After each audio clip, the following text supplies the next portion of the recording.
Isang mapagpalang araw sa inyong lahat mga kalingap. Tuwing umaga, maaga nang nagigising ang mama ni Vianzi upang maghanda ng pagkain para sa pamilya. Madalas siyang magluto ng iba't ibang putahe tulad ng adobo, sinigang, pansit, at mga espesyal na ulam na minana pa niya sa kanyang sariling ina. Kahit simple lamang ang kanilang kusina, nagagawa niyang gawing espesyal ang bawat pagkain. Isang araw, may ginanap na maliit na handaan sa barangay. Maraming tao ang dumalo, mga kapitbahay, kaibigan, at maging ilang bisita mula sa ibang lugar. Si Mama ni Vianzi ang napiling magluto para sa karamihan ng pagkain sa handaan dahil alam ng lahat kung gaano siya kagaling. Habang abala siya sa kusina, maingat niyang tinimplahan ang bawat ulam.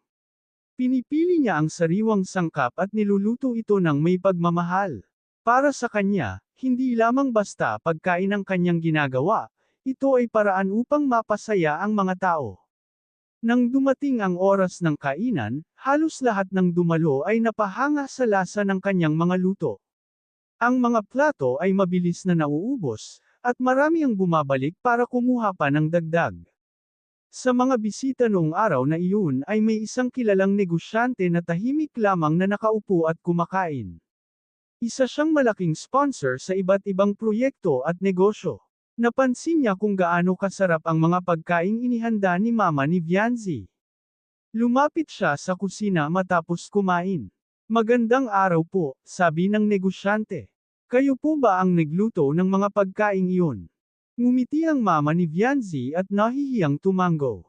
Opo, ako po. Napakasarap ng inyong luto, sabi ng lalaki.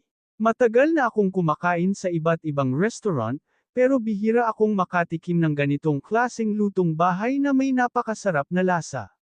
Nagpasalamat ang Mama ni Vianzi, ngunit hindi niya inaasahan ang susunod na sasabihin ng bisita. Ako ay naghahanap ng taong may tunay na talento sa pagluluto, sabi ng negosyante. At sa tingin ko, kayo iyon. Nagtaka ang Mama ni Vianzi. Ngumiti ang lalaki. Gusto kong tulungan kayong magtayo ng isang restaurant. Napanganga si Vianzi na nakikinig lamang sa tabi. Hindi sila makapaniwala sa kanilang naririnig. Isang restaurant? Tanong ang Mama ni Vianzi, halos hindi makapagsalita. Oo, sagot ng sponsor. Ako ang magbibigay ng puhunan at tutulong sa pagpapatayo. Ang gusto ko lamang ay kayo ang mamahala sa kusina at ipagluto ninyo ang mga tao tulad ng ginagawa ninyo ngayon. Napaluha ang Mama ni Vianzi. Matagal na niyang pangarap na magkaroon ng sariling kainan, ngunit dahil sa kakulangan ng pera, inisip niyang mananatili na lamang itong pangarap. Lumapit si Vianzi at niyakap ang kanyang ina. Mama, totoo po ba ito? Tanong niya. Tumango ang sponsor. Totoong totoo. Ang talento ay dapat binibigyan ng pagkakataon. Mula noon ay nagsimula ang malaking pagbabago sa kanilang buhay.